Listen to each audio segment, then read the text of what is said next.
Hi, welcome to the video on an introduction to Immanuel Kant.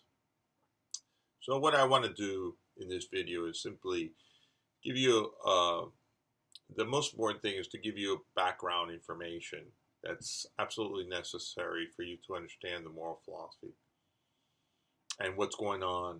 So there's something that permeates his whole philosophical thinking.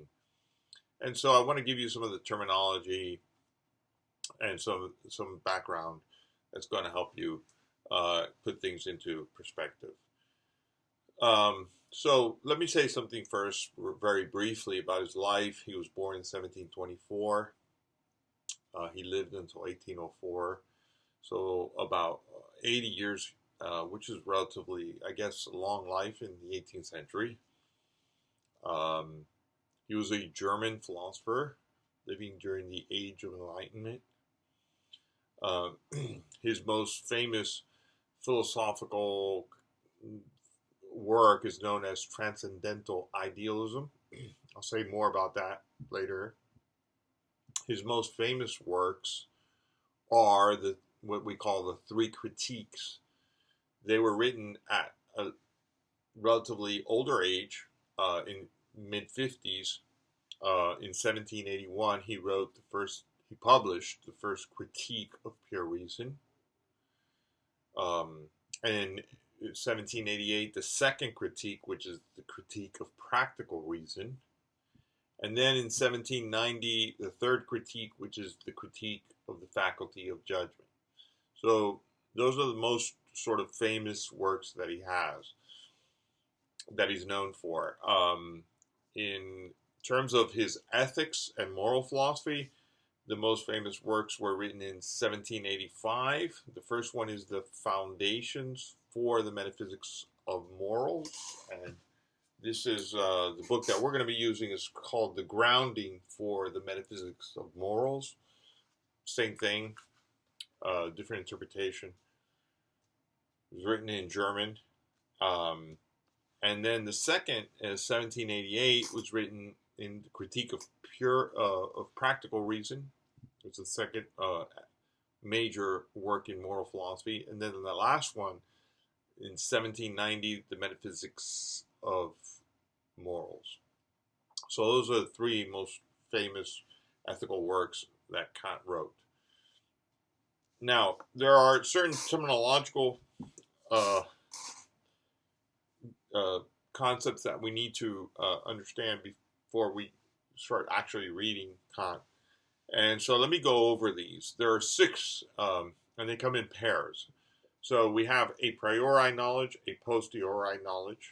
That's the first pair. Second one is necessary modes of being and contingent modes of being. That's the second pair. Third pair is analytic propositions and synthetic propositions. These are all connected together. So let me begin with the first idea. So a priori and a posteriori knowledge are simply two ways of knowing. One, a priori knowledge is knowing things through reason alone. So, for instance, mathematical claims are known through reason alone. Geometrical claims, truths about geometry, are known through reason alone. So I can know, for instance, that 2 plus 2 is 4. I don't need to have empirical observations to discern that truth, to come to acquire that truth. I can, at some point, have a mental sort of insight, and I see that 2 plus 2 equals 4. Other kinds of definitions, things like that, are a priori. So I can know that a triangle has 3 sides, and I can know this a priori. Now, there are certain things that I can only know through my senses, so that there are 4 pencils on the table. That is not a necessary. I can't know that by reason alone.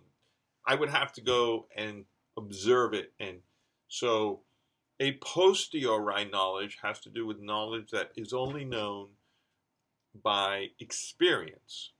So, and experience can be reduced to by some faculty of the senses. So there are five: vision, hearing, tasting, smelling, and touching. The five faculties of the senses constitute my experience of the world. Some things I can only know through experience, through the faculties. We call this empirical knowledge. We also call it a posteriori knowledge. Okay, so rational knowledge or reason alone, a priori knowledge, empirical knowledge through the senses, knowledge known through the senses, empirical knowledge, a posteriori knowledge. Okay, the second pair has to do with modes of being. One mode of being is necessity. So if something is necessary, then it's impossible that it's not the case. Okay, there's no way that it can't be the case. So if it's necessary, it's true for every single person at every single time in history. Okay, there are not a lot of things that are necessary. So maybe mathematical truths are 2 plus 2 is 4 is a necessary truth because that is true for everyone. And it was true for the Romans and the Greeks and, in the Middle Ages, and it's true now. Now, contingent truths are the most prominent kinds of truths that we are most familiar with, which is truths that that could have been different. Almost everything that I encounter, whether it's a fact or not,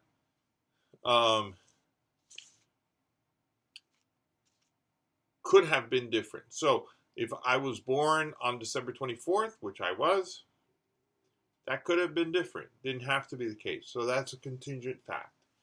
The fact that I was born at all is a contingent fact. I mean, it didn't have to be born, right? It could have been different. The world could have been different. Things could have changed. The fact that I married the person that I did is a contingent fact. The fact that I am in Comenius right now is a contingent fact. I could have done this from home. The fact that Comenius has 4 floors is a contingent fact. It could have had 5. It could have had 3. So contingency means that it's not necessary and therefore it could have been different.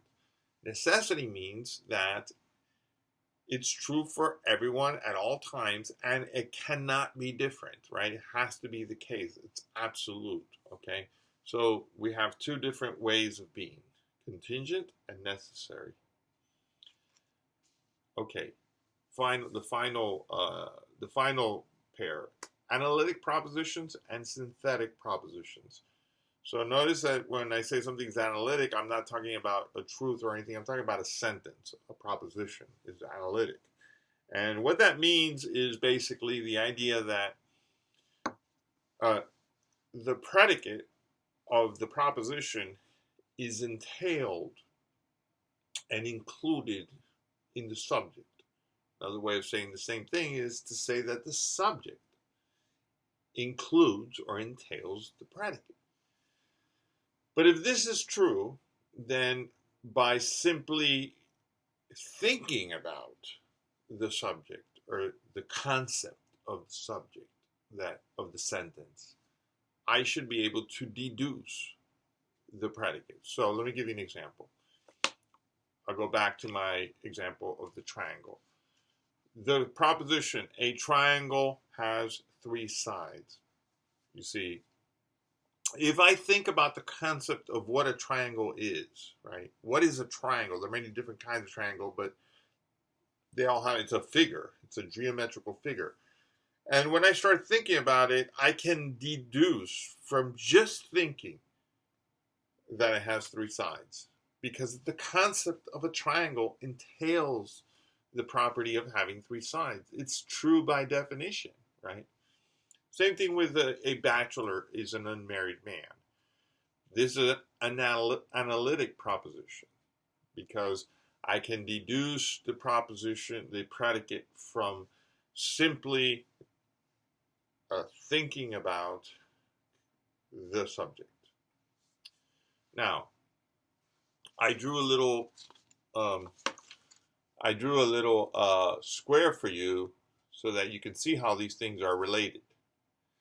Now, if you look at the square, this is a problem that Hume introduces and that Kant becomes aware of and tries to resolve.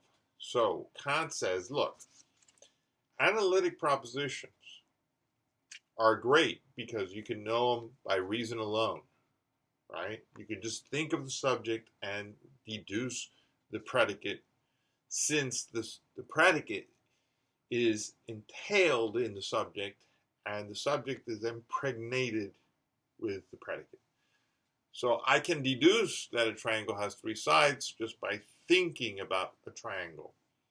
However, while this is wonderful because I can know a priori and its truth is necessary, therefore it's impossible for a triangle to be a triangle and not have three sides. There is something unfortunate about this, and that is that it doesn't present to me real knowledge. It's not synthetic propositions, because synthetic propositions, you see, synthetic propositions, what they do is they add something new to the subject, right? So when I say a triangle is red, okay, I can only know that through experience. It's good because a synthetic proposition presents to us new knowledge, right? And our knowledge-based system beliefs grows. And what we want is to know more about the world, right? So we want synthetic propositions, right? We want propositions that will add to what we already know. We don't want to just go around in circles analyzing, right? The idea of analyzing concepts that we already have and deducing other concepts from these concepts. We won't be moving. It's like kind of a wheel. We're just going around in circles and circles, right? What we want to do is we want to obtain synthetic propositions because synthetic propositions add to our knowledge base. The problem is that all synthetic propositions, you see, are a posteriori. And it's impossible, David Hume thought, to obtain a priori synthetic propositions. There's no way we can know any proposition that is synthetic in an a priori way. But if this is true, and if you look at the table and the diagram, you'll see if all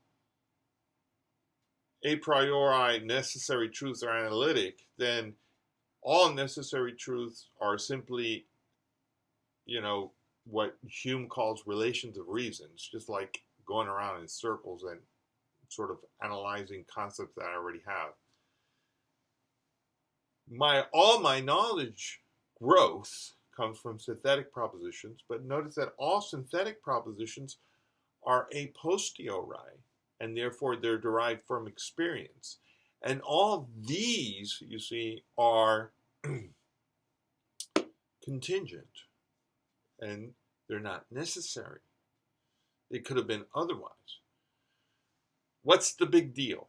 Okay, you might say, well, who cares? I mean, what's the big deal? Maybe it's not a big deal. It's a big deal for a philosopher, right? Because what David Hume concludes is, if all knowledge is of this sort, a priori and a posteriori, and all a priori knowledge is analytic propositions, then all necessary knowledge is simply knowledge of our own concepts. true knowledge, knowledge that expands our belief base, is 100% contingent, and therefore we cannot really know anything new that is necessary. And so this is a form of skepticism. And the skepticism basically is this: necessary knowledge of new information,